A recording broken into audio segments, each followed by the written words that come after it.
This video is about how to use the paint tools and custom palettes to color and annotate a graph paper. I'm going to assume that you are already comfortable creating a custom graph paper, because it is important to get your grid layout just exactly how you want it before opening it in Paint, because Paint converts a paper into an image. So, if you later discover you need the paper to be slightly different, you'll have to quit Paint, open and edit the graph paper, and then bring that new revised paper into Paint and begin again.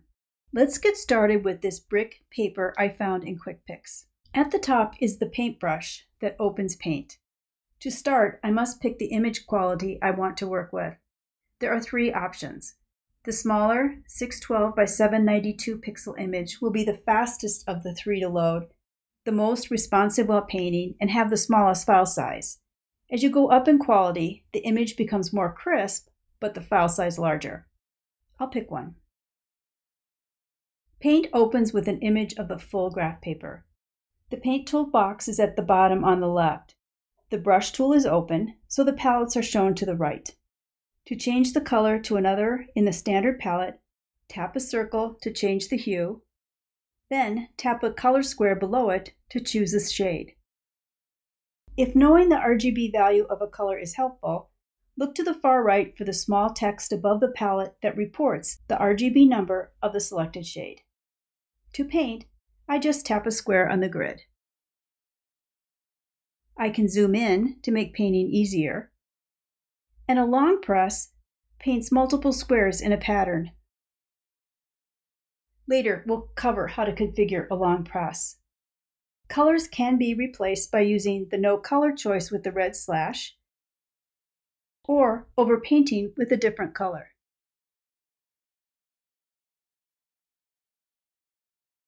Paint erase options are at the top. Undo steps back one paint action at a time. The eraser clears the screen of all painting. A tool related to paint is texture. Texture sets whether the painting is done with a solid or a pattern in the selected color. Patterns can be used to mimic materials or as the keys for a legend to a grid. Switch the color, and you'll continue coloring in the same pattern. Next is the timeline. It's handy because once you settle into the textures and colors for a project, it is a shortcut to find those recently used. The history section shows those from earlier sessions. Let's move to the bottom row of the toolbox. Here are the four annotation tools. Text adds text with settings for size, color, and background. Tap a spot where you'd like to place text. Tap in the entry box to bring up the keyboard. I'll just type a note for an example. A tap anywhere closes the text box. To edit text, just tap it to reopen the edit tools. Text has a transparent background by default, but it can be changed to a white background. To move text, confirm it is open, outlined by a dotted line, and then drag it to where you want it.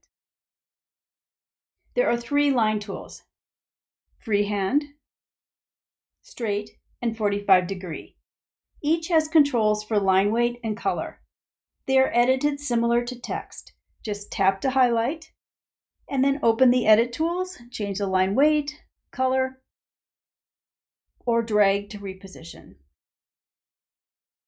The last tool in the top row controls layer visibility. The 5 layers are listed in order. Image is the bottom layer, and text is the top layer. Image is a special layer that only exists when the grid is brought in with a background image.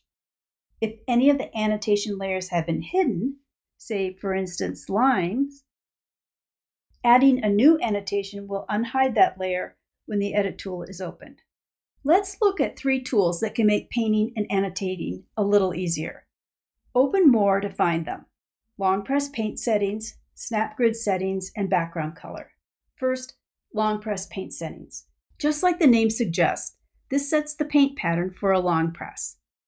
This quick painting feature is really helpful for makers whose project plans are in predictable patterns, like quilting, beading, knitting, cross stitch, decorative knots, wood turning, really many sorts of projects. Let's try it out. At the top left of the pop-up is a map showing how a long press will follow the major grid. The red square marks the point of the long press, and the green squares show the paint pattern. The pattern is controlled by the settings for pattern, repeat, and direction. As an example, I'll change the setting in pattern from everywhere to checkerboard. A look at the map shows the new pattern. Tapping outside the pop-up closes it. Before starting, I'll clear the grid, erase the coloring, and delete the line and text. Now I'm ready to try out the long press.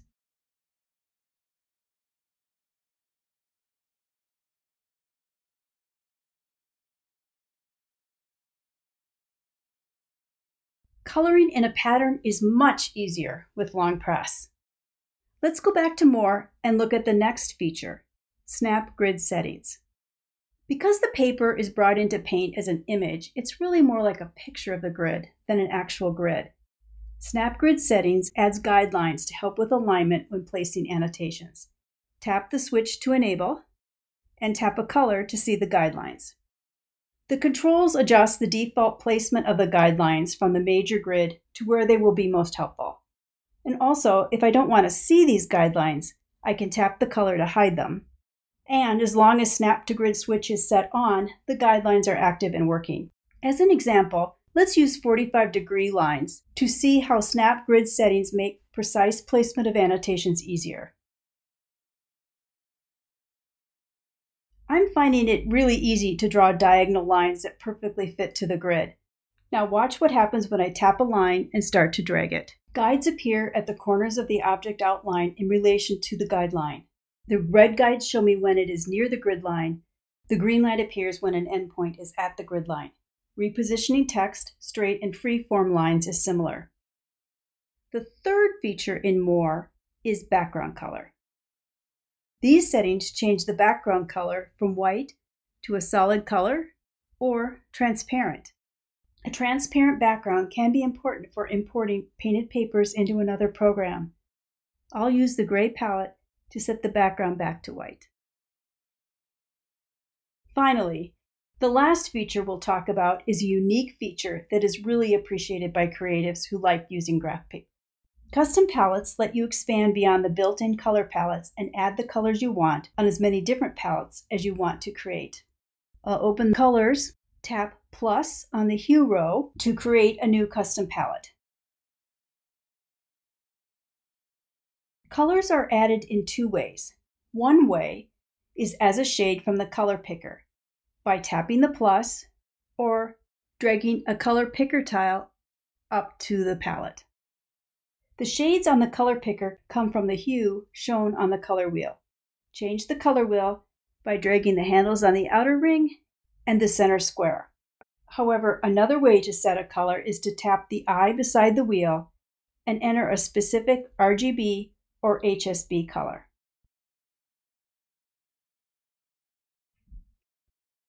Drag tiles to arrange colors on the palette.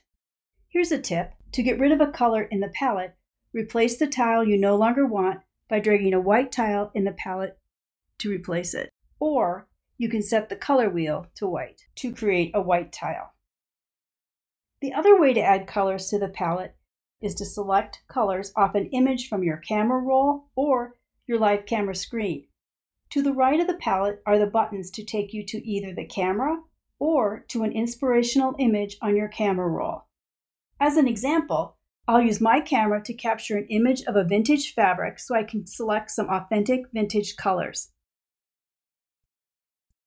I can move the picker in camera mode and tap plus to add a color. I'm not limited to working with a live camera shot. I can tap the pause button and grab a screenshot. Here's a tip. Using the tool in the lower left, you can adjust the number of pixels averaged to make a color.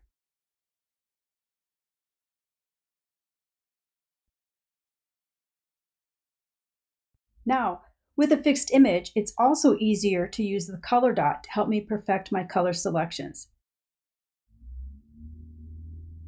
By placing a color dot next to the shade of a color I want to capture, I can then move the picker in that color area, and I'll know that I've found a match when the dot blends in.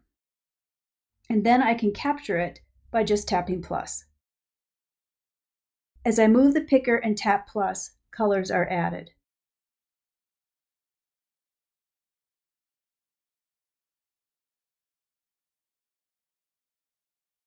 Now that I have a set of vintage colors, I'll tap Save to add them to my palette.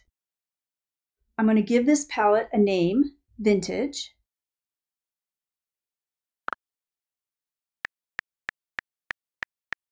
And tap Save. My Vintage custom palette is now ready to use. I can see by its larger size in the Hue color row, it is the active palette, and its colors are open and ready to select for painting. One final tip. It is easy to share favorite palettes with other devices that have this app.